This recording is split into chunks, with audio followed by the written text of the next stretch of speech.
Kim Vera, here. Amy Gentile. Steve Finnegan. Barbara Keitska. Sean O'Neill. Kristen Savage is absent. Sheila Lowe's is absent. The superintendent should be joining us via phone call or Zoom, is that correct? I am here. Whoa! There you are. Welcome. Okay. Oh, look, we even have, hi. We even have a picture. Okay. Thank you. If you could all rise for the Pledge of Allegiance.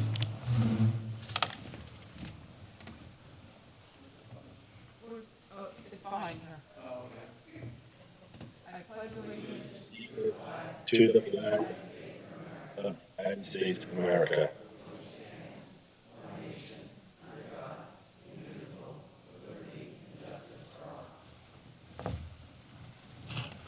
Thank you. Before we get started, I would like to bring to the community's attention that we had a staff member at the Danville Elementary School pass away suddenly, John Jenny. I have not had the opportunity to meet Mr. Jenny. He was new, but we did ask staff to share some of their thoughts, and they described him as a very caring, gentle, compassionate, and empathetic educator who made great connections with both the students and the staff. He had a great background working with students with disabilities and shared his ideas with colleagues that proved to be beneficial to our students. John will be deeply missed by so very many in the community. So I'd like to take a quick moment of silence to remember John.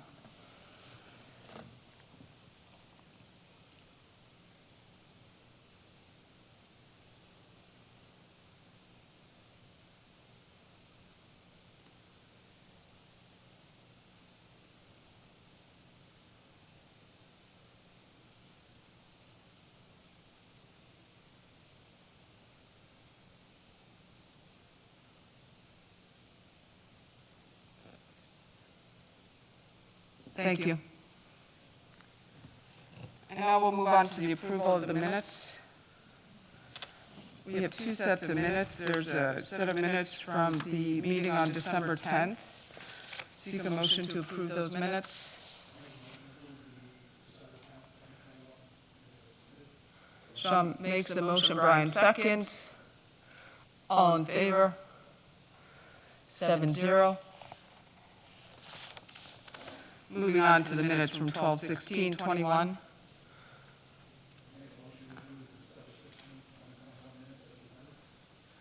Shaw makes a motion, Brian seconds. All in favor? 6. Against? Abstaining? 1. 6-0-1. Moving on to the delegates and individuals, I'll remind people that you have 3 minutes to speak, and I will ask that you conduct yourselves in a civil manner and avoid obscene, libelous, defamatory, or violent statements, as they will be considered out of order and will not be tolerated. So I would like to start with Michael Boucher from Atkinson.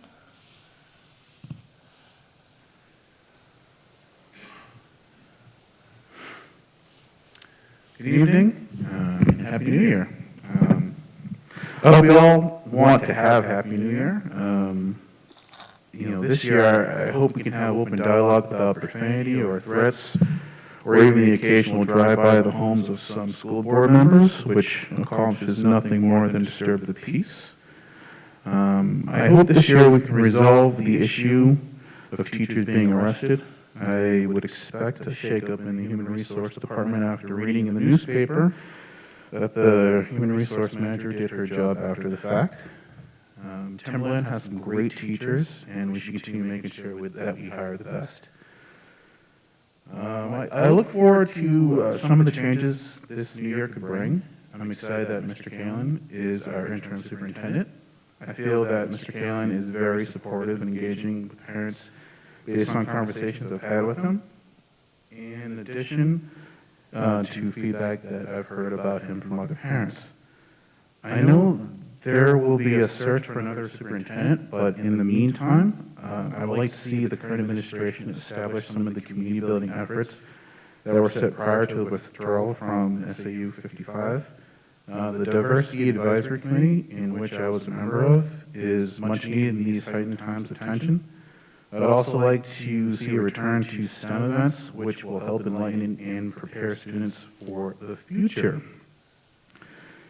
To best move forward this year, we need to take action on inappropriate behavior. And I'm not just referring to the individuals who break the rules while speaking during the delegates and individuals section. I'm actually referring to the racially insensitive meme that board member Sean O'Neill posted on Facebook that in the group that he administers. I know that many parents were disturbed by his behavior, and they have signed a petition requesting that Mr. O'Neill be censured. I know there are many diverse and marginalized individuals in our community, like myself, and we should be sensitive to these individuals. We don't want to continue alienating people in our community, and I know that some parents even feared speaking up against individuals like Mr. O'Neill, who exhibited his bigotry. And these parents would like to see the board take action. Thank you. Thank you.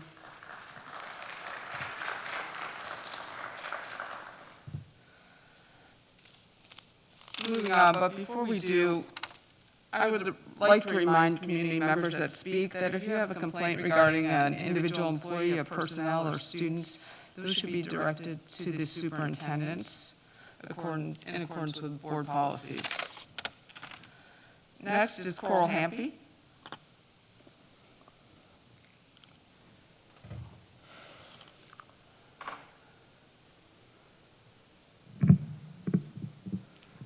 Good evening. Coral Hampy, Danville, TTA President, and loyal member of the Timberlane community.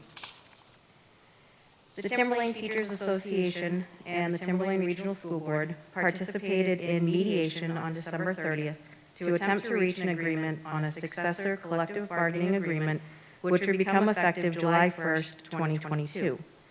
I have issued the following statement. The TTA negotiating team informed the general membership at a meeting held on Monday night that they were unable to reach a settlement with the Timberlane School Board negotiating team. Our team made significant concessions, and still the school board team refused to reach an agreement. Unless something happens before January 11th, there will not be a new contract, and our members will be working under the terms of the current contract for the 22-23 school year. At a time when there is a severe shortage of teachers, Timberlane teachers will be seeing a contract with no step movement or cost of living increase until a new contract can be negotiated and presented to the voters in 2023. The lack of a contract will only exacerbate these issues. The TTA negotiating team and membership have expressed our grave concerns about the ability to retain staff and recruit quality professionals. Some members of the school board negotiating team have insisted on the elimination of an early retirement incentive, which has been in place for union and non-union employees for decades. This benefit has always been paid in the next fiscal year after retirement, and the expense for this program has been funded by the savings enjoyed by the district when more veteran teachers with higher pay retire. It would be unconscionable to eliminate this program in its entirety for employees. The union had even agreed to limit the total number which could be paid each year, cap individual amounts for most employees, and eliminate the benefit for new employees. None of these concessions were enough for the board team. And finally, certain facts do not change. Timberlane is no way near competitive with surrounding districts when it comes to salaries. We are 10th out of 18 comparable districts for starting pay for a teacher with a master's degree, and 17th out of 18 for a teacher at the top step for a master's degree. We remain committed to working with stakeholders in our community to advocate for the best possible education for the students of Timberlane. They deserve nothing less. On a personal note, I have been a loyal member of the Timberlane community for over 15 years. It was disheartening to attend negotiation sessions where we had to listen to lies and negative attitudes. But the worst was listening to my loyalty being called an unfunded liability. Thank you.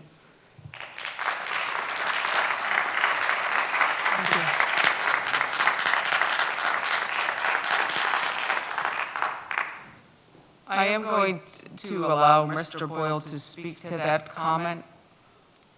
Thank you. As the TTA president mentioned, the only thing I probably agree with her on is that we did go to mediation. As a 5-year member of the Timberlane School Board and being involved in several negotiations over the years, I was disappointed that we were unable to come to some kind of agreement. So I just want to let the people at home know some hard and fast numbers. 6 years ago, the 3-year contract was $1.9 million. Actually, the actual number, $1,969,289. My first year on the board, we put that 3-year contract up to 2.6, so $2,620,207. What the TTA walked away from was an increase of 2.3 million to that. 4.92890, so 4,928,980. So we just almost doubled the dollar amount that basically it cost the taxpayers over the last 3 years. We doubled it. Yes, I'm part of the people that, yes, I'm heavily against this one particular benefit that's misnomered. It's called a retirement incentive. It really should be called a retirement bonus. And what I attempted to do with the team is to protect the top 68 people. We have approximately 300 teachers. We were going to protect the top 68 and leave the remaining staff at a $15,000 cap, which puts it at the highest in the state. That's what we were doing, and I hope this Timberlane School Board continues that. So, as a father of a teacher, I respect the teachers, contrary to what you might think of this negotiation, but I also have to negotiate as a member of management, as a member of the Timberlane School Board, and put together what was no question in my mind, a solid offer. Again, it was $2.3 million more than 3 years ago. Thank you.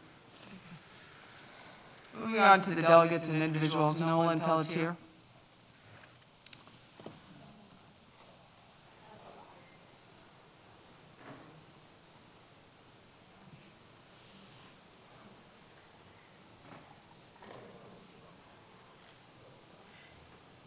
Sorry, can we turn up the mic, please? Hello? Thank you. Go ahead. So I'm here once again to talk about parental choice and about masks and some other stuff. In light of new information coming out, we're going to talk about the efficiency of masks. This is a quote from Dr. Stanley West, infectious and chronic disease epidemiologist and a professor at Rutgers, New Jersey Medical School. In terms of current protection against SARS-CoV-2, the cloth masks would be considered highly ineffective.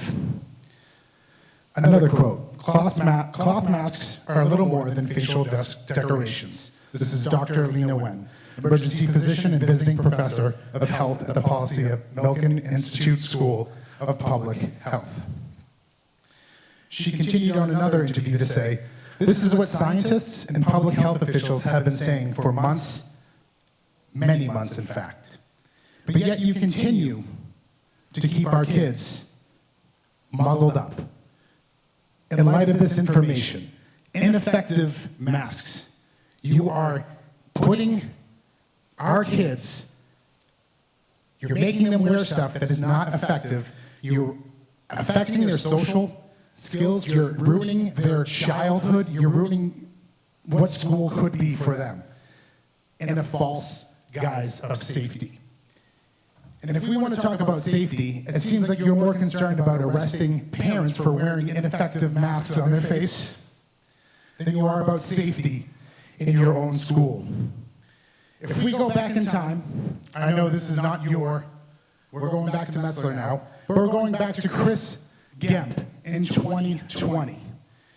You would think you would learn a lesson from this, but apparently you have not. Chris, do we know who Chris Gemp is? He was arrested. He's the child pornographer. He was working in our school, and you would think after an incident like that, we would take precautions with our kids. This is where the safety comes into play. This is the real danger to our kids. We can put aside COVID. This is in our schools. We know this is in our schools. And it has come to light with Dan Russell. So, Dan Russell had other issues in different schools. He was let go in North Andover for touching students. And when we reached out to him, the dispatcher said there are serious allegations that would need to have a supervisor to authorize this information to be sent out.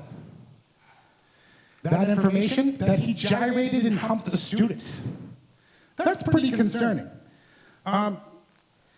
It's also come to light that there's no... Is that my time? Thank you, Mr. Pelletier. Yes, sir, that's your time. I'm sorry. David Kiley, Atkinson.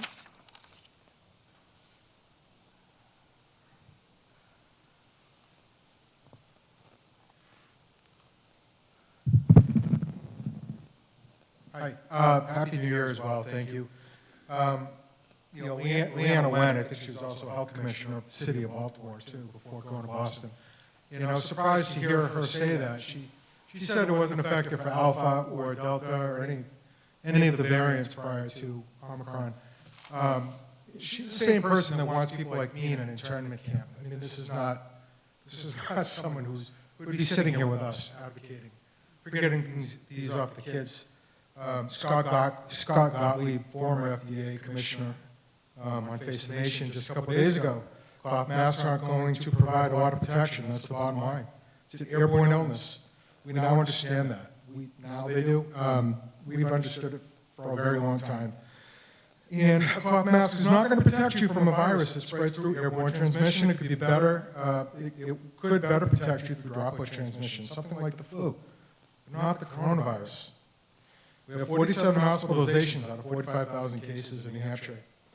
That's still, 0.1% are hospitalizations. And I found it interesting that, Dr. Fauci, who I personally, when I think of him, I think of crime. I think of someone who, reminds me more of a Joseph Mengele than a savior to our country.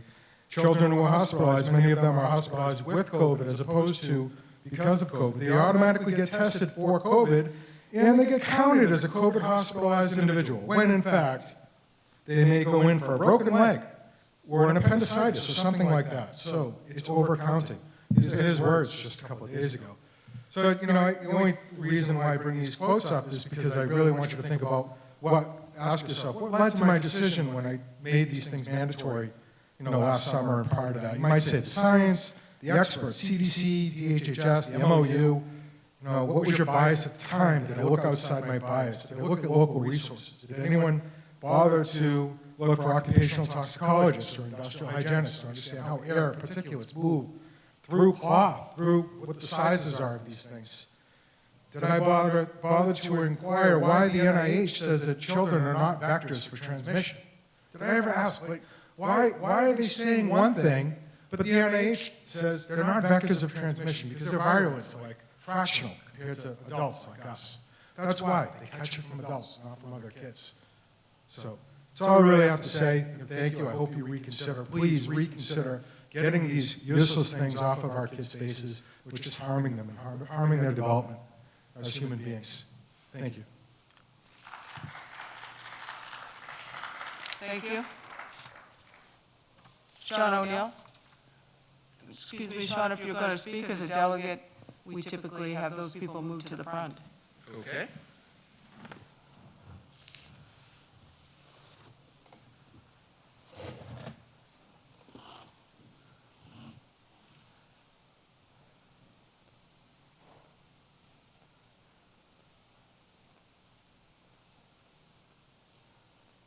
Mine will be short and pretty sweet. I really wish that this board would have heeded Brian Boyle's advice, where he had asked us on multiple times to send home a survey asking the parents, guardians of the students of Timberlane what they thought of the mask mandate. And when that doesn't happen, and it's actually fought against, you wonder why. Well, tonight, we're not going to wonder why anymore. I have signatures. It's going to be a citizen's petition on the ballot I will be submitting in tonight to the administration, and we'll be discussing this at the deliberative, and it will be on the voters' ballot, so all can vote on it. Everybody's going to get a piece to say what they want.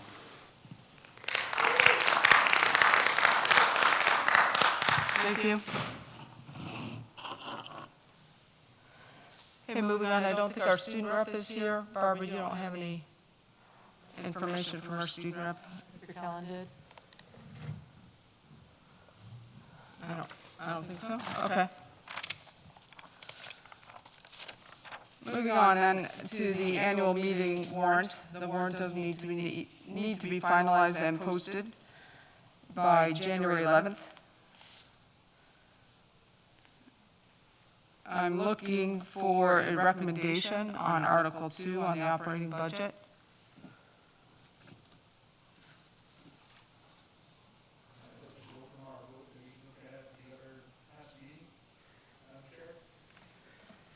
Didn't we already do this? Yeah.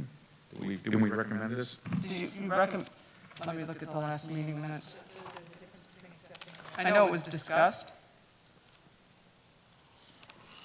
I'll be happy to, when in doubt, I'll be happy to recommend that.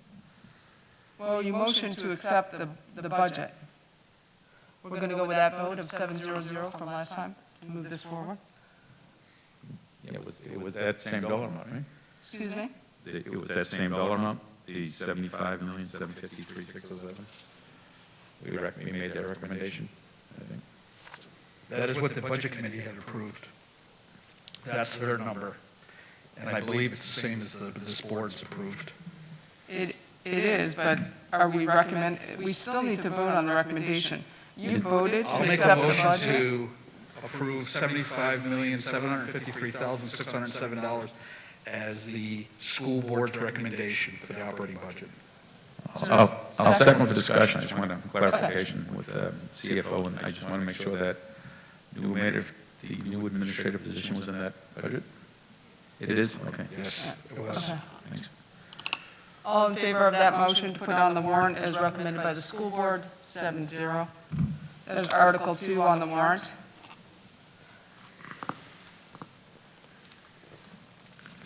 Board members, you have a draft of the warrant. We are skipping over Article 3 and Article 4.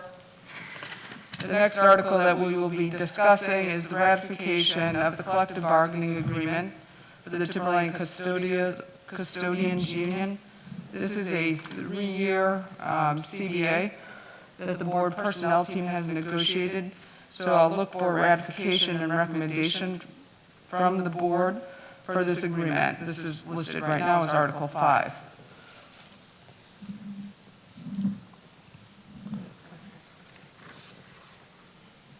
Are there questions? I did provide everybody by email the CBA along with the changes, and the changes here are also behind the warrant.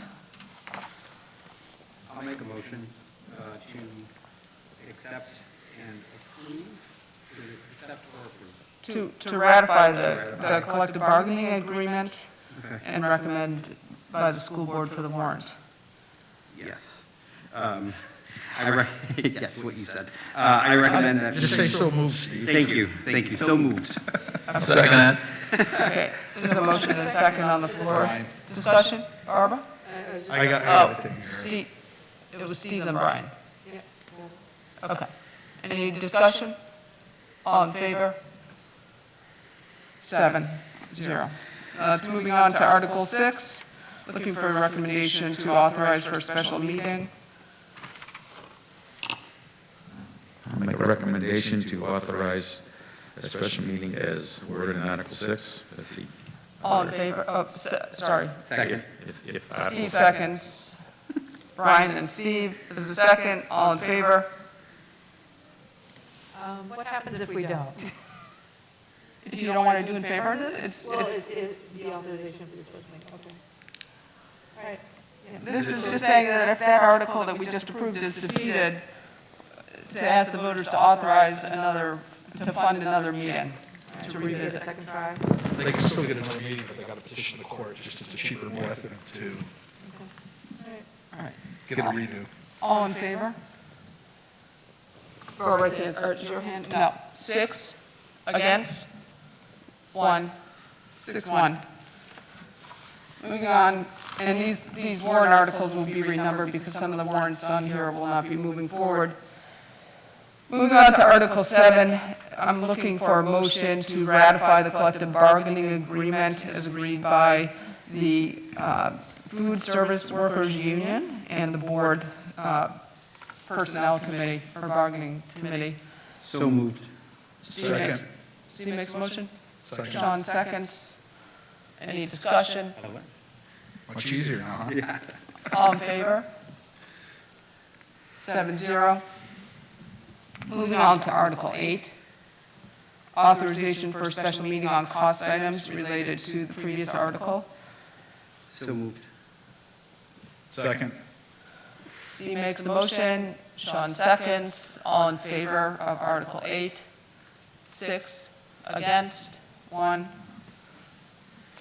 We'll be skipping Article 9, skipping Article 10, skipping Article 11, skipping Article 12. Moving on to Article 13, which is Capital Reserve Fund by Surplus. So the voters raise and appropriate up to $250,000 to put in the school building, construction, reconstruction, capital improvement, and land purpose capital reserve fund. This will be only placed in the fund if there are funds left from the capital portion of the unassigned fund balance. So looking to move this forward. So made. Sean moves it forward. Steve, you want to second that? All in favor? 7-0. Next article, Article 14, General Acceptance of Reports. Would anybody like to move this forward to the I'll board? do it. I need to do something. Barbara needs to do something. Barbara makes the motion. Steve seconds. All in favor? 7-0. Okay, so that Did moves you everything. get the administrative assistance?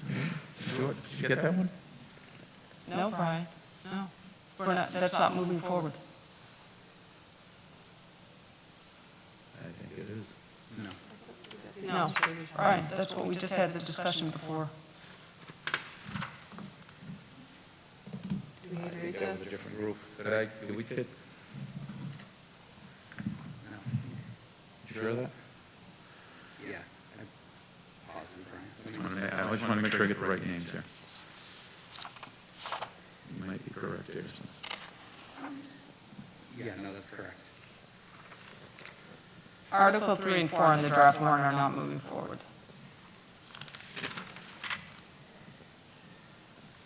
Steve's agreeing with me. Yeah. Maria's agreeing with me, the CFO. Dana? I don't know, you probably haven't seen that email.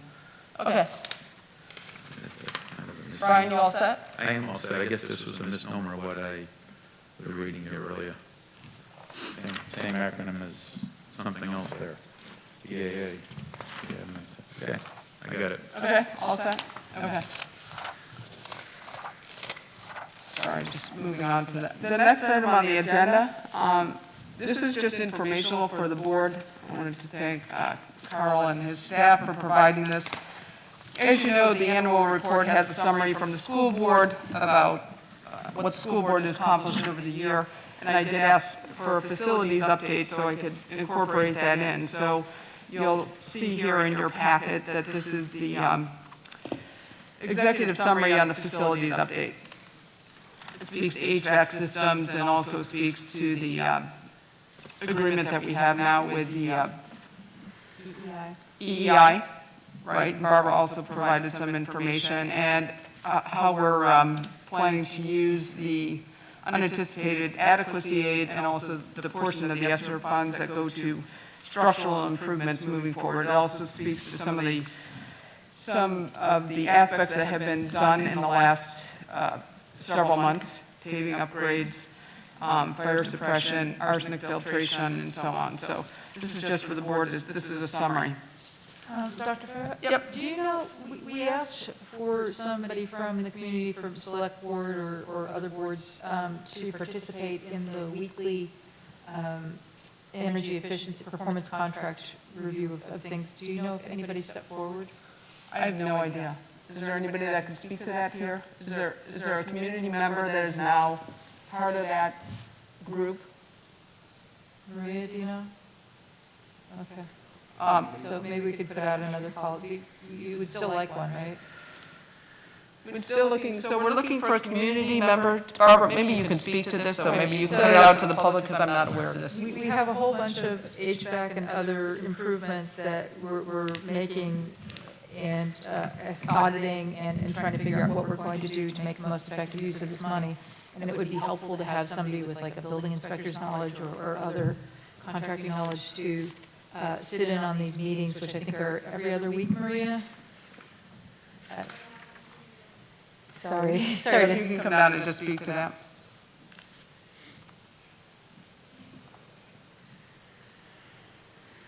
I just want to make sure that we, let the community know that there's the possibility of participating in this.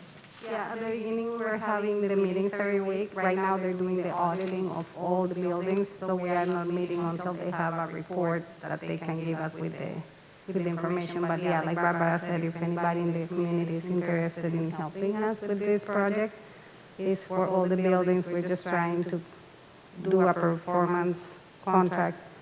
So what would the commitment be? Is it every week starting sometime, if somebody wanted to volunteer? Yeah, probably towards the spring, it will start meeting every week, and it will be probably during the day Okay. with EI.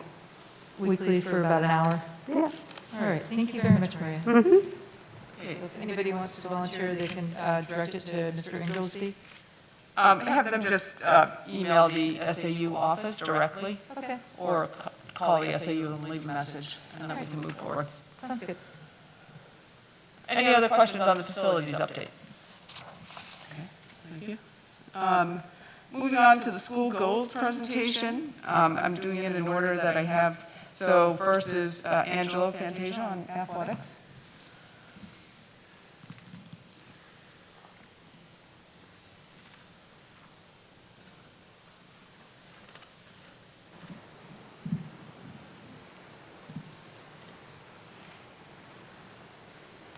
Hello, everyone. Happy New Year. We have our athletic department goals, and we have 3 of them. So on the next slide. Okay, thank you. So goal number 1 for us at the start of the year, by June 30th, 2022, athletic department will upgrade its emergency action plan to ensure alignment with the Senate Bill 148 FN. This bill is going to take effect on September 1 in 2022. Just quickly, what that bill is an emergency action plan for all sports-related injuries has to be in place, and it's going to go down from grades 4 through 12.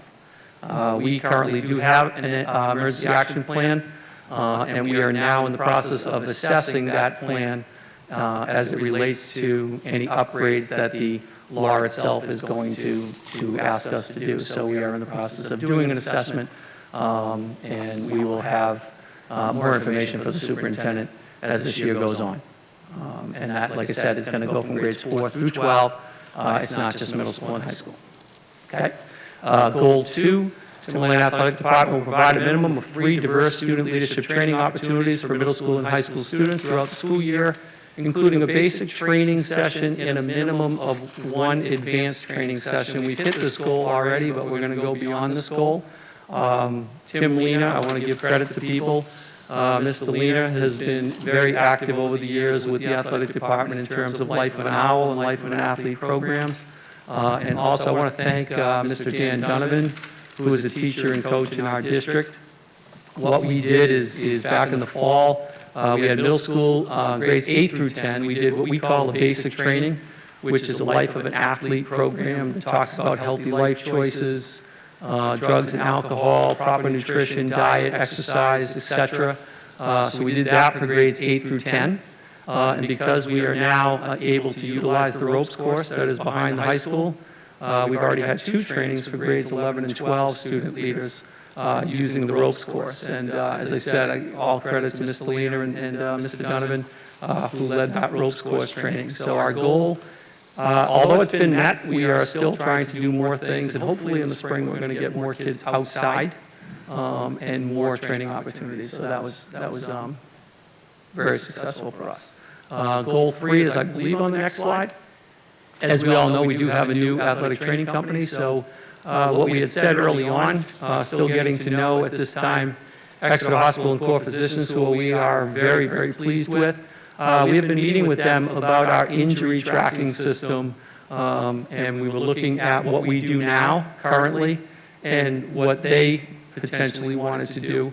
But we've come to the realization that what we're doing currently, they are very much in favor of. So we're going to continue doing the things that we're doing, tracking injuries by sport, by season, types of injuries, creating graphs and pie charts as well to just try to gauge where the injuries are coming, if we can, and then be able to educate coaches and kids as to how we might be able to help reduce some of those injuries. So they thought what we were doing was really, really positive, and we're going to continue doing that. So those are our 3 goals from the athletics department. Happy that we're meeting some. The biggest thing that we're going to be doing, though, is we're going to be making sure that we're in line with the new law that's coming in September 1. And I will tell you, just a shameless plug, the Timberlane Emergency EAP program has been distributed to many New Hampshire schools who don't have an EAP at all. So a lot of people are using the Timberlane EAP as a draft and a starting point. We're really proud of that. So, thank you. Thank you. Any questions for Mr. Fantasia? Okay, thank you very much. Thank you, folks. Moving on to the music department, Mr. Schweiss.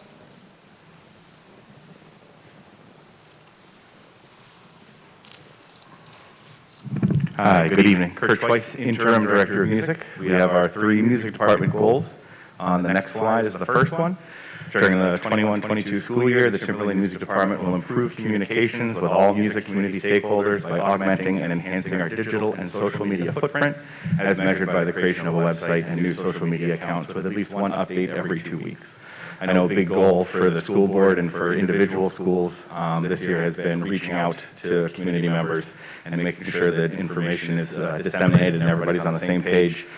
One of my personal goals has been to try and do a true K-12 music program. It's been in place, but I wanted to create a centralized way for us to be able to get information, music department specific, out to families, and also to promote all of the really excellent accomplishments of our music students. So we've already created music department social media accounts. We're already posting update successes for Jazz All-State, Chamber Music Festival, kids that who auditioned and were accepted to those festivals, to publicly congratulate them, get live stream links out so those families who aren't able to attend our concerts, they can tune in and watch from a distance, and just continue to get that information out to everyone that needs it. We're currently working on an updated music department website for the same purposes, just to try and do anything and everything that we can to share all the positive accomplishments of our students. I think the next slide has the next goal. During the 21-22 school year, the Timberlane Music Department will evaluate secondary music elective offerings to utilize more effectively shared staffing and resources between buildings as measured by increased enrollment and student interactions for the 22-23 school year. Music department is in a very unique position where we have a lot of shared staff and resources 6 through 12. So we have some opportunities to shift some lower enrollment high school elective classes and use those teachers at the middle school, especially because due to the COVID pandemic, we have a lot of students that did not have the opportunity to participate in instrumental lessons or choral lessons the past 2 years. So we have much larger enrollment of our exploratory instrumental and choral classes at the middle school, and we have much higher enrollment of students choosing to start an instrument or join chorus at the elementary schools.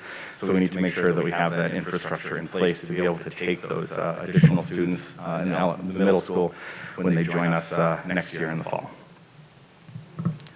And next slide.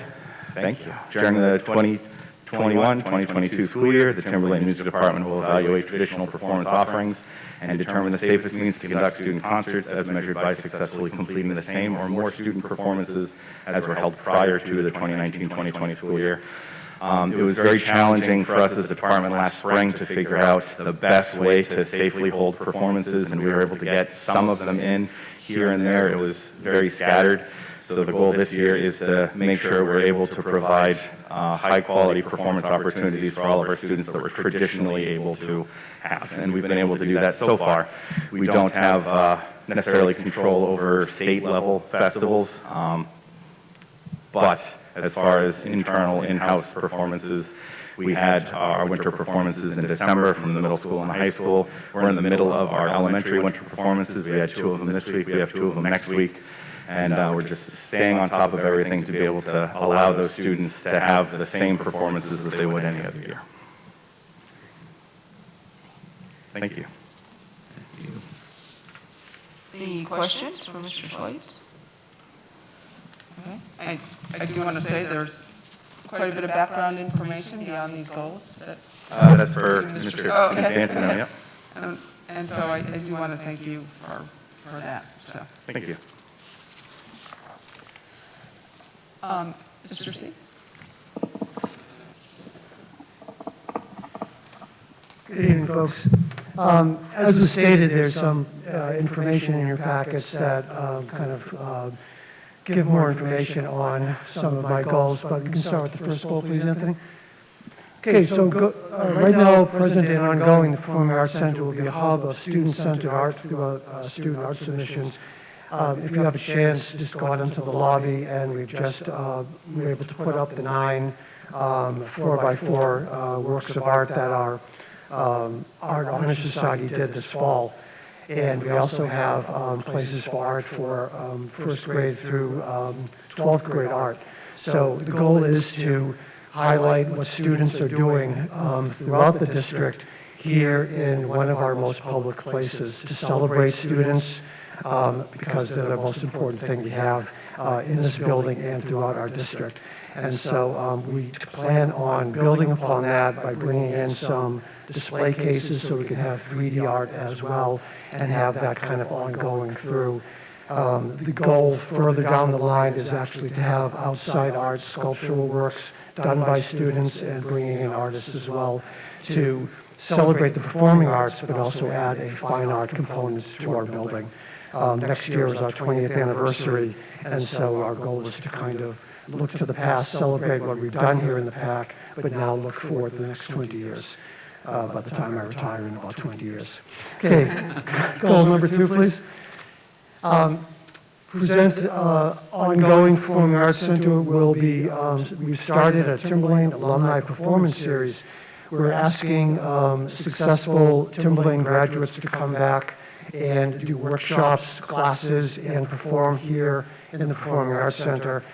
We've already had our first of the Performing Arts Series where we brought Sky Maddox back, who is, you can see her on the big screen, Stephen Sondheim's production, not Sondheim, I'm sorry, Steven Spielberg's production of West Side Story. She is a dancer and has been dancing on Broadway. She came back, did a workshop with our kids, and had a performance, and it was amazing. So we have Grammy winners out there. We have Broadway performers. We have successful performers throughout the country. Our goal is to bring them back to show our kids who are performing now that, yes, there is a performing life after Timberlane. And so we'll be continuing that throughout our next 20 years. Goal number 3, please. And so one of the other goals is asking and starting entertainment committee run by students. My goal is to give kids more opportunities in this building to learn other aspects of the performing arts, not just performing on stage as an actor or a musician or a singer or a dancer, but learning some of the other aspects of the performing arts, whether it's the technical side of it and also the entertainment side of it. So by starting a student entertainment committee, empowering these kids to actually get in touch with performers, learn about booking people, learn about contracts, learn about writers, learn about hospitality, and then putting on a show and giving them sum of money, nominal sum of money, to bring in an act and take ownership of that so they can learn a really important aspect of the performing arts. So those are the three main goals, and there's others here that are even loftier with some hope. Yes? Barbara? So I really love the art and the things you're doing to make this a nicer place to come and congregate. But as the resident cheapskate, one of the goals I'm hoping that you'll adopt is at least becoming break even. I know we invest a fair amount, and what I would like to see is us breaking even. That I've been looking at all of our performances over the last 20 years, and that's what reassessing what types of performers we'll be getting in here, and also reaching out to a more broad base for getting more community members here, so offering country music and other things that we haven't traditionally offered. Again, not forsaking what we've done before, but giving more variety and also more kid-centered things. I'm working with some parents now about having a big Harry Potter night here and getting kids here and having a big Hogwarts celebration throughout the pack. And so making this place, as you said, yes, break even. I'm a pretty fiscally conservative when it comes to trying to balance a budget through my own performing with the Timberlane players. So yes, breaking even would be a wonderful thing, or turning a profit back. That's the goal. I'd just like to see it written down. Amy? Maybe this kind of speaks to that a little bit. We obviously have an exceptional music program and an amazing arts program here. I'm wondering if there's been any thought or exploration into offering some CTE courses here at Timberlane in those departments. Well, that would be certainly a discussion. I'd love to sit down and talk with you about that. Right now, the goal is to try to get kids up into the booth more. I'm working on it. It's in the proposal about offering a class for kids to learn about all the aspects of the production side of things. A certificate program and also a class where we have two wonderful people here who work with me in the PAC, Anthony DeBartolomeo and Kelly Blood, who could be offering aspects of costume design, set design, the technical aspects of having a class, because again, there's so many kids who have that ability. And as I tell kids in the performing arts, if you want a paycheck, it's probably in the technical side of theater as opposed to dancing or singing on stage. So yes, it's in the packet, at least talking about that in the preliminary stuff. That would be great, because I noticed that Concord, I think, is the only area that offers something like that. So maybe that's even something that we could offer communities around us. Certainly. Brian? I just had a quick comment here that it's funny how that, geez, I would be the one that, I would think I would be the conservative guy in this board, but just keep doing what you're doing. You've got a fantastic program here in terms of art, music. I'm not really worried about trying to break even here. That's really what this wasn't about anyway. Thanks. Thank you so much.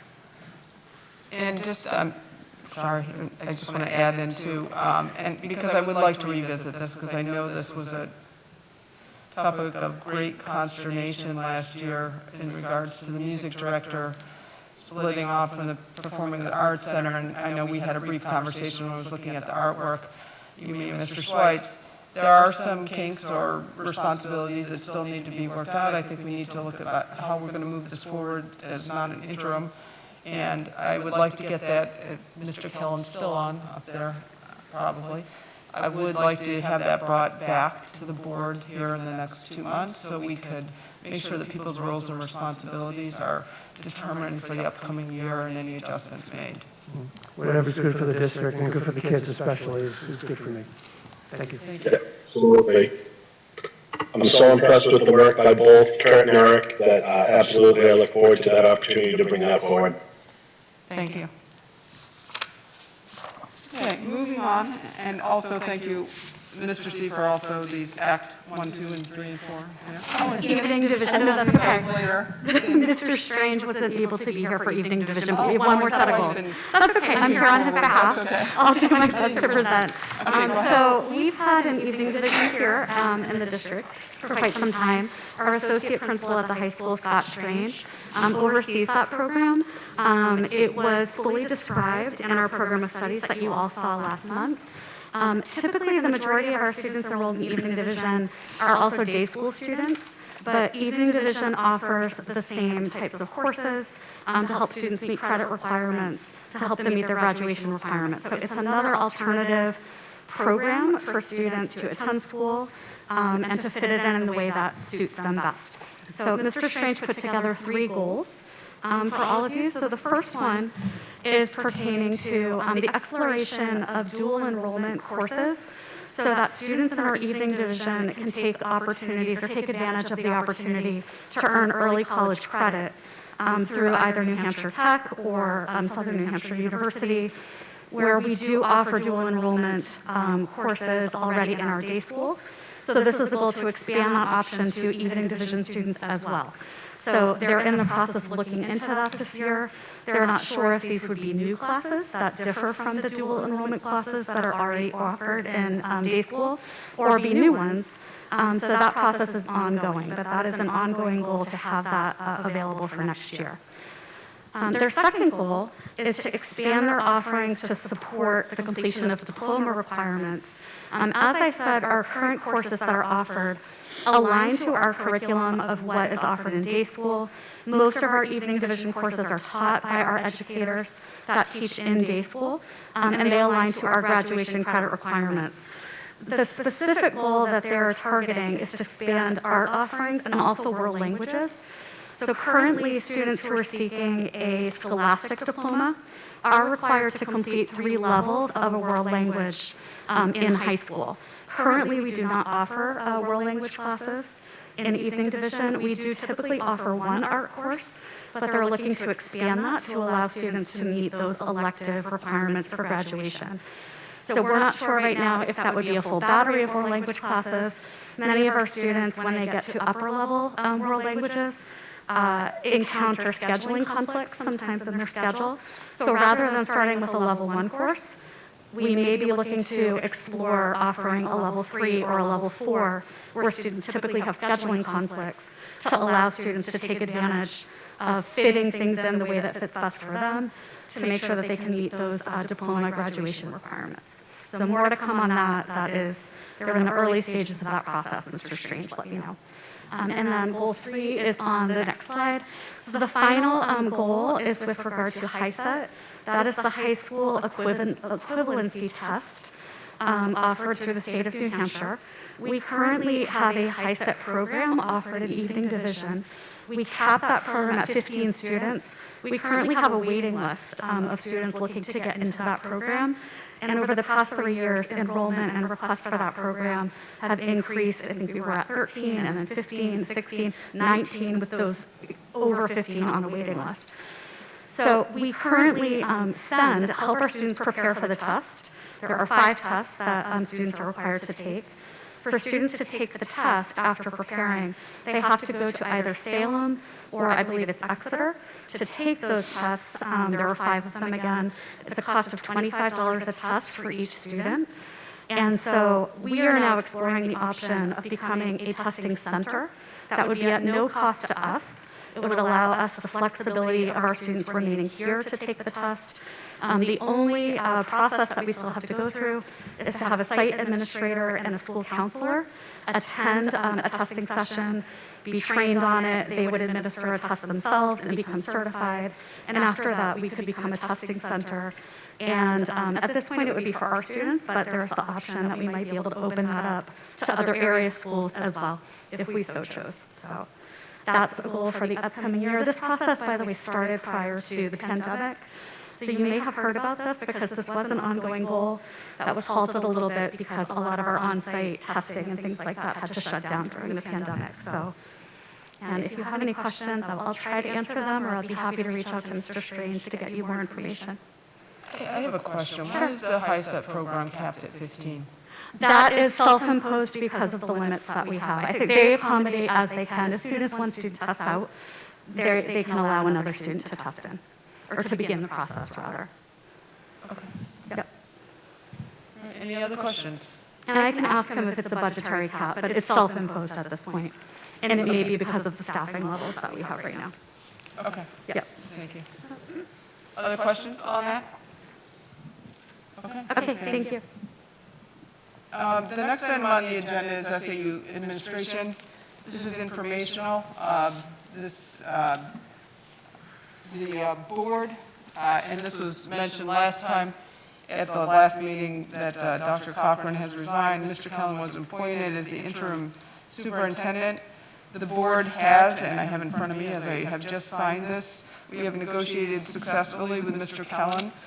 We have entered into an agreement for him to become our superintendent of schools for a term commencing January 1, 2022, extending through June 30th of 2025. So congratulations, Mr. Kellen. Can we put his face up on the screen? Our new superintendent of schools. There it is.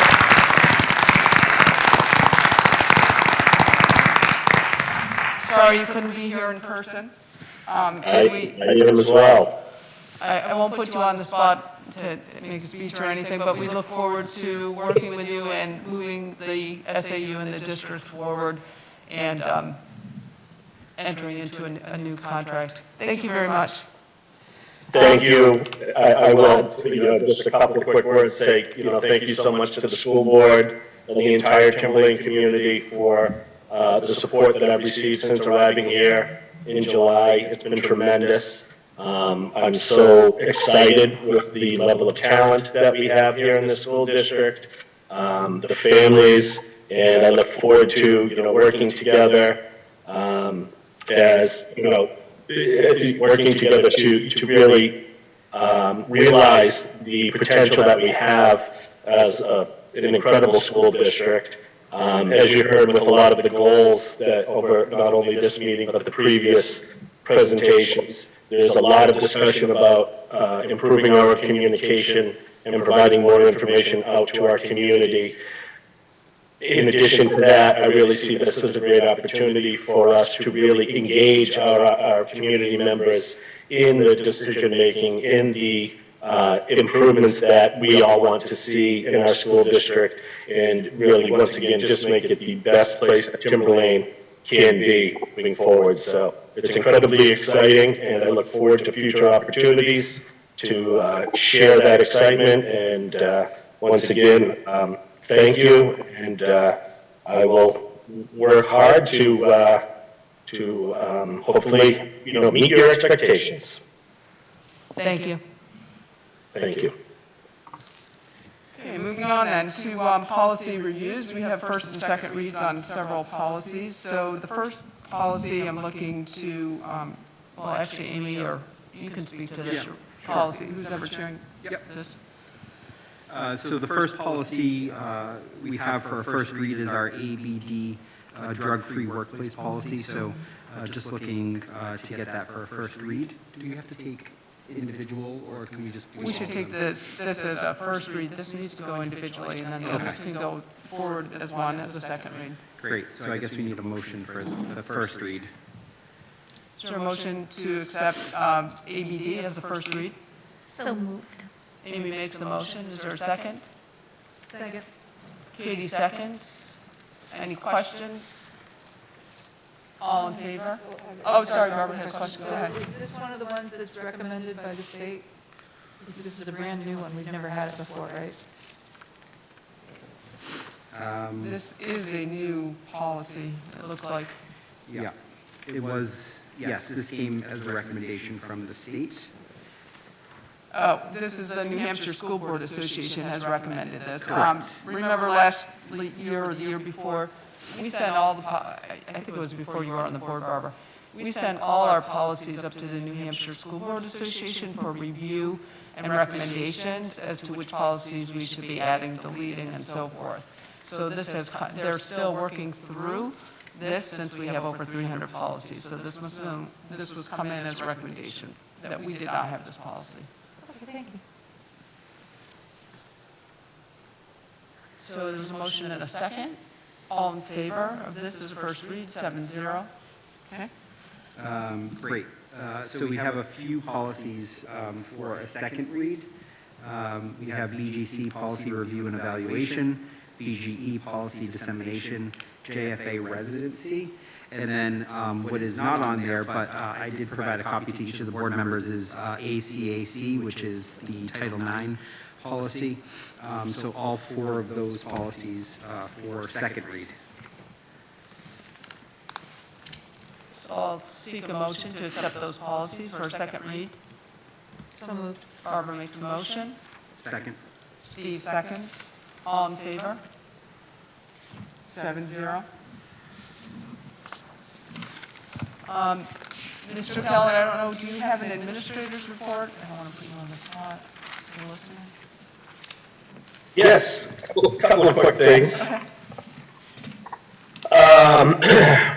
Unfortunately, we are very much struggling with our staffing at all of our schools, as well as our school buses. I know that comes as no surprise, as this is not unique to us, and it is not unique only to New Hampshire. It is something that is being felt across the country. It's also not even unique to schools, but it is something that's very profound and impacts schools in a way that I think maybe it doesn't impact all other industries. So we are greatly appreciative to our administrators, to our principals, assistant principals, who are working, quite frankly, day and night to ensure that we have our staff in place to meet the needs of our students. And we're thankful to all of our staff who are doing everything they can to be in school, following strict COVID guidelines and things like that. Obviously make it a little bit more difficult, but folks are doing their very best and are incredibly committed to being in whenever they can. So we're working with all of those challenges. We apologize to the community for the inconveniences, but it's not from lack of effort, it's just the circumstance right now. To that end, I believe we received, Mr. Pedersen participated in a webinar on Wednesday, and today we received some documentation that came from that webinar regarding COVID-19 protocols. And we are looking at, giving consideration to how we might implement any changes moving forward as we continue to follow the recommendations of the State Department of Health and Human Services. So it was the State Department of Health and Human Services that adopted some of the new CDC guidelines. So we are looking at that, and we'll be providing some notice as to how we be considering any changes that have been made to the Department of Health and Human Services recommendations for COVID-19 protocols. And lastly, we all are probably wondering, hey, it might be snowing tomorrow. So where this storm doesn't seem like one that you can call the night before, I will certainly be up in the middle of the night and very, very early in the morning to make sure that I am well aware of what's going on and will confer with folks, the bus companies, et cetera. And a decision will ultimately be made, I will say. Well, we prepared our students, our elementary students, by sending home devices, Part of that was also to ensure that in the event, not that I know anything regarding any weather event or anything else on Monday, in the event that we didn't have school tomorrow, whether it would be highly unlikely that I would consider that to be a distance learning day,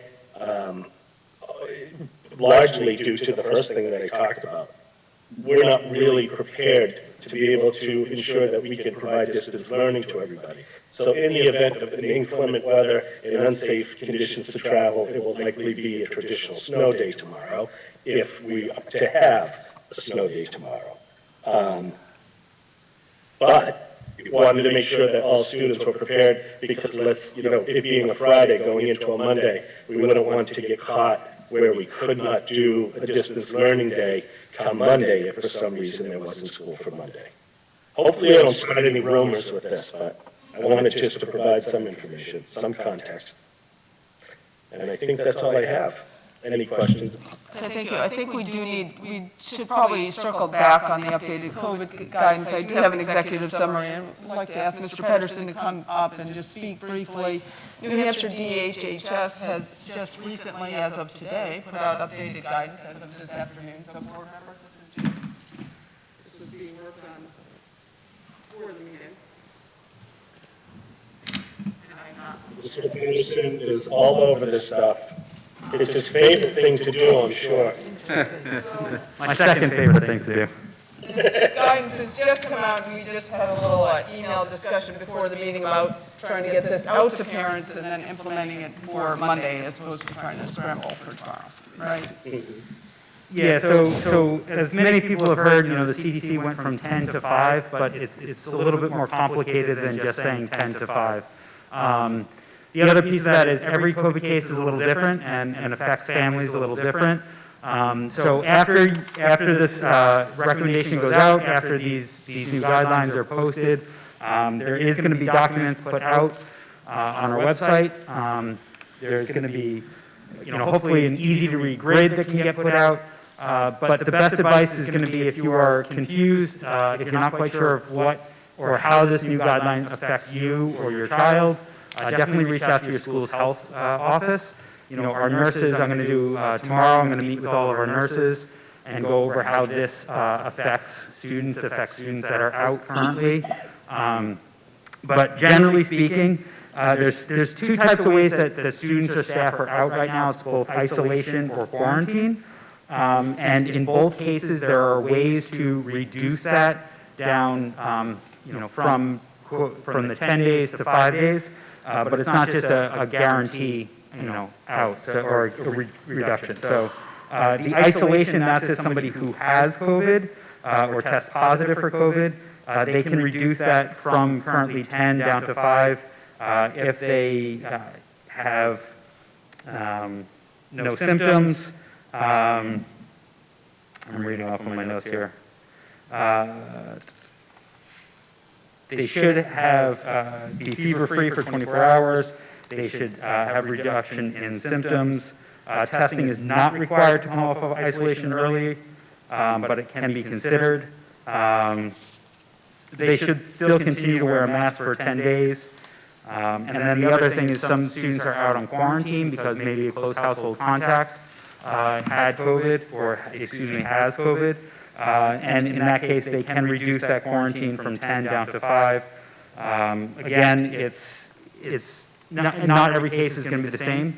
It's the 5 days after the last contact, or if that person is still symptomatic, it's 5 days after the last time, or when they get out of isolation. So again, there's more details to this, but reaching out to your school's health office is probably going to be the best bet. Because it's not a guarantee necessarily. We kind of have to look at every case a little differently. But like I said, I'm hoping to put things out tomorrow. If we have school, this is not going to take place. I believe you already said that, Dr. Hara, that this is not going to take place starting tomorrow morning, only because we need time to inform the public. We need time for the nurses to work through this with students and staff that are out. So if we have school tomorrow would be a good opportunity for the nurses to get a handle on this, get a handle on the cases that they're dealing with and the students that are out, and for implementation on Monday. Thank you. You're welcome. Any questions? I'm sorry, Go ahead.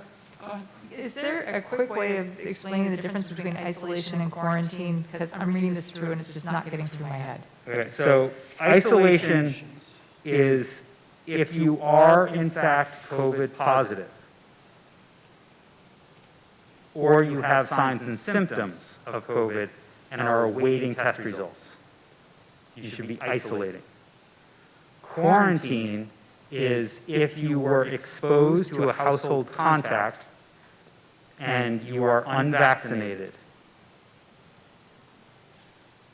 But I mean, what's the difference between, what's the difference between whether kids can come to school with isolation and quarantine? Is that still the same, they can't come to school, or? So, I was working on the grid that I'm going to put out.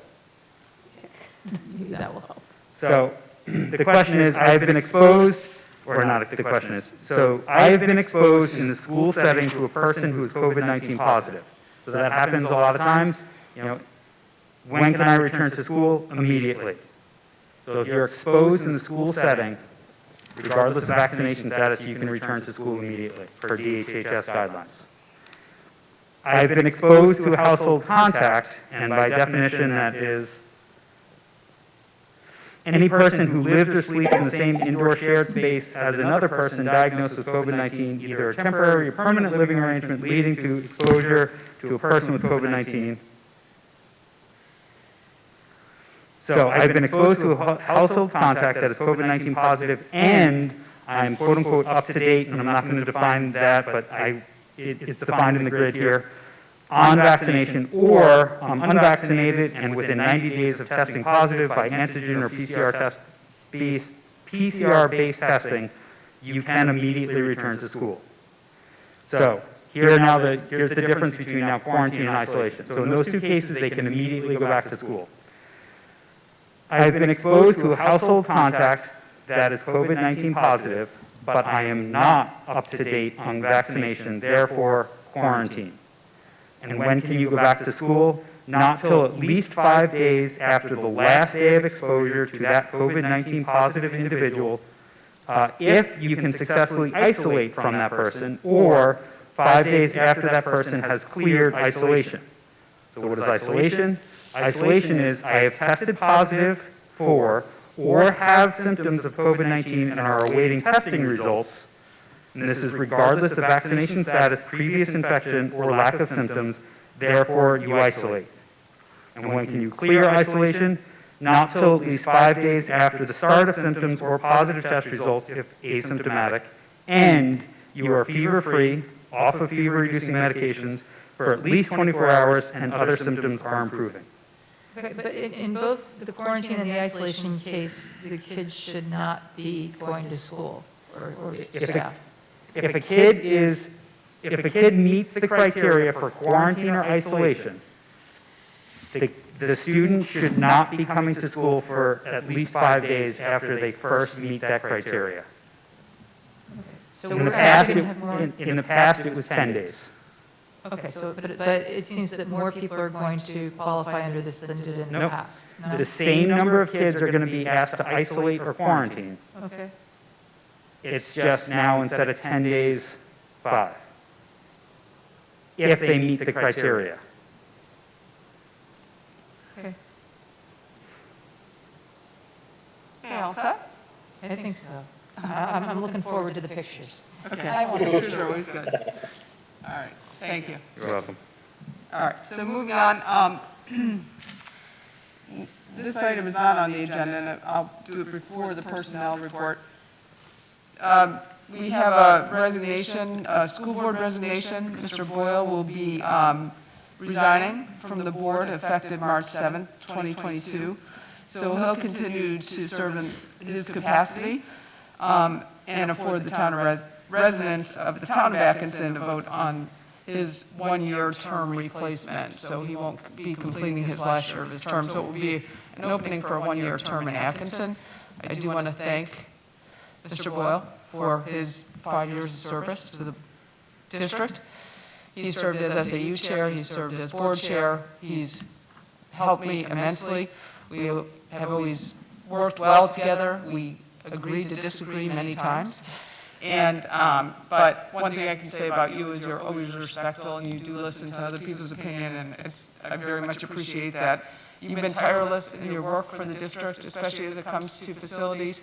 He's the person at the board, when somebody can't show up, he's the one that always shows up and fills in for people. So he's going to be, he's been one of the workhorses of this board, and he's going to be very much missed, but people have to do what they have to do. So thank you for your service to the district.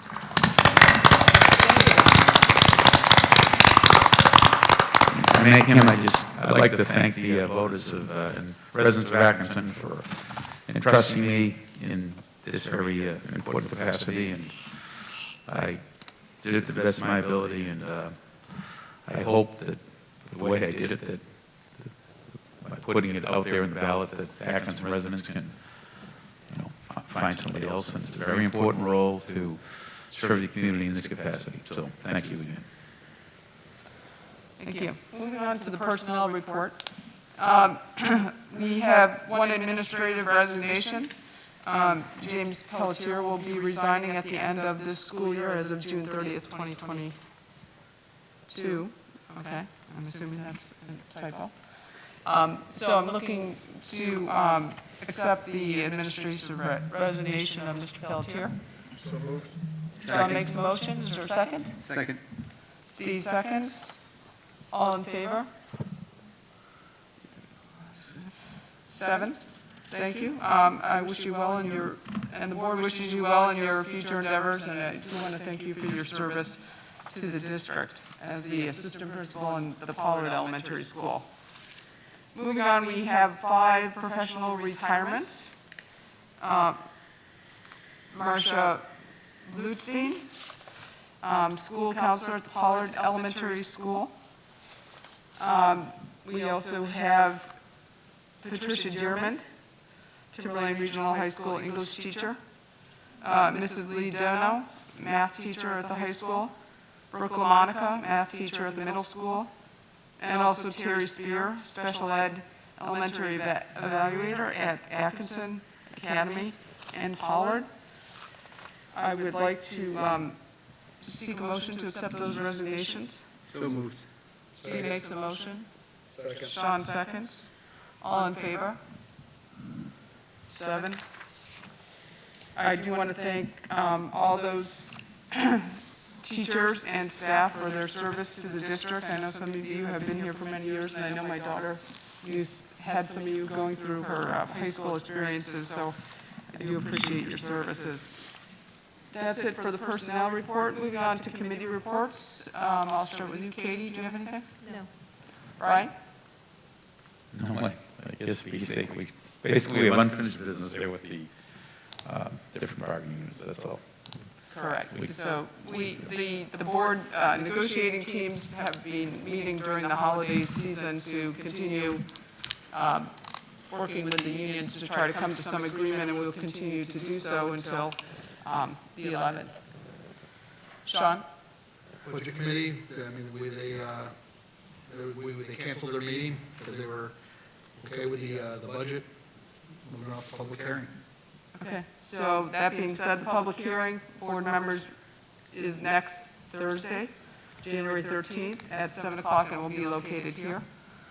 Barbara? For mine, I'll let Amy handle the curriculum. We had a great curriculum and assessment meeting. We are going to see elementary tech coming forward for a second read to the committee next month. And we heard from Mr. Mensis and Mr. Woodworth about a proposed middle school scheduling change, potentially for next year, which sounds really exciting. They're going to do some more research on that and bring more information back to the board, more to the committee, rather. And we had some discussions around summer learning that got passed on to policy. That about wraps up our last meeting. And I just wanted to add on the change in school schedule in the middle school. I'm really excited because it has the core classes every day. So that's something that they're thinking of bringing back. And they will be reaching out to parents and others in the community during the month of January, I believe, to get some feedback. Yep. Okay. Okay. Thank you. Steve? Yeah, policy committee met today. We do have a few policies that we will continue to work on. We do meet again in February. We're looking to add an additional meeting in February to start to get more policies to the board for reads. We did have one other thing. We looked at the summer reading, the summer homework policy, and I thought the will of the board was that we would consider removing the summer requirements, and I was looking for the will of the board on whether we might consider asking the policy committee to remove that from, I don't have the policy in front of me, but whatever jumble of letters that is. So you're asking the board's opinion before it goes to policy committee as to which way the board would want to move with that particular policy? Well, just seeing if that is the will of the board to ask the policy committee to perhaps remove that? I am not in favor of removing summer work. Neither am I. Okay. I know Kristen is. I think that we had this discussion at the committee meeting and then moved it to policy.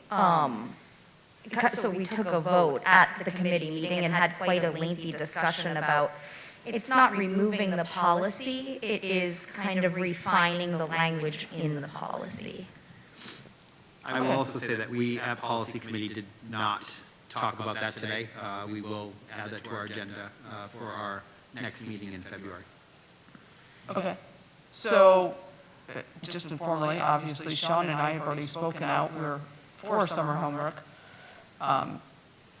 Katie, thoughts? Just yes Well, or no? what's the objectives for the summer? Like, what's then the thing? Is it just like where certain grades have like reading assignments that they get sent home with, or is it just like teen education? What exactly is the objectives of that program? Well, I think the objective, I shouldn't speak to it. I'll let somebody from administration speak to it. Maybe Sandy can speak to it. Really, to continue learning throughout the summer and not have that issue when you come back that you haven't taken a look at anything for many months and, then you're starting back here versus at some point and moving forward. That to me is a rationale, just like nowadays athletes don't take off, they train year round, same sort of. The other part I think it also addresses is time management. One of the biggest complaints that everybody hears about, and from parents, that it's going to start the school in the next week and they haven't done anything, and now it's catch up and they're all complaining about it. Well, you know what? That's what happens when you defer stuff. So procrastination is a good life lesson. It's just one element. I think that the committee discussed that there are definitely opportunities that need to be pursued by certain student populations in the summertime. For example, in AP coursework, you would likely anticipate that you're going to have some sort of work ahead to do. However, thinking that every student needs to conform to a described, because there is a procedure that is very much spelled out, how each class is going to give coursework in the summertime and how much that coursework is going to count towards a grade going forward. There was a lot of inequity that we discussed. There was a lot of statistics that we looked at as far as, does it really prevent regression? There really isn't the research there globally for all students isn't really there to support homework at all, let alone summer work. And when we looked at how many kids were not participating in those programs and taking the 0 or for the 3%, it was close to 30% before the pandemic. So I think what we were thinking as a committee is that the district should offer opportunity. Teachers definitely can use their professional discretion as to whether or not that would make sense or what would make sense for their developmentally appropriate age range. And give what they see as fit. So I guess we are saying we trust our professionals to make those decisions. We don't really see that it needs to be a board policy or that board needs to have oversight on that. Okay, so I guess that's something that we can continue to discuss once it goes through policy committee. And just to add, Amy, that was just very eloquent and better than I could say, but another inequity is that if you take an English class and it's the first one in the fall semester, that homework is counting to that 3%, and if you don't do it, you start out behind. Whereas if you take that same course in the spring, you don't have that same requirement. And if somebody's taking 2 or 3 Englishes in the fall, they get all that extra work that they wouldn't get if they were taking those in the spring. There's also the consideration of time and resource that is put into creating these summer assignments and then having to assess and score all of those summer assignments. So there was a meaty discussion about this that I think will carry on to policy. Okay, thank you. And I agree that, I mean, me personally, I don't think you need summer work in every course for every grade, but I do feel like there should be some We should something encourage going it, on for in the sure. summer, even if it's relatively low key. I lost my train of thought on that. All right, so we are recommending to policy to look at that. Oh, and this is, I know now what I want to say, and I would like this brought forward as an agenda item moving forward, Mr. Kellen, I'm sure you're still there. We know anecdotally, and probably more than anecdotally, I'm looking over at the senior staff over there, that we have had tremendous loss of learning in the last 18 months due to the pandemic. We know we have funds that should be used to promote and try to bring those students back up.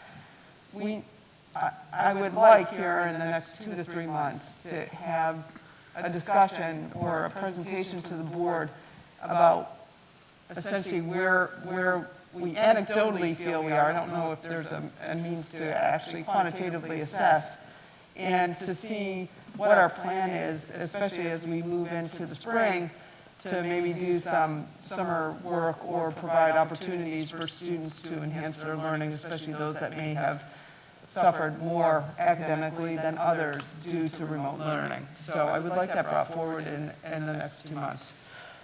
Sure, absolutely. Thank you. Okay, is there anything else before we move on, Sean? Yeah, I'd like this to be another future agenda item, but it's an issue that we've sort of, regards to busing.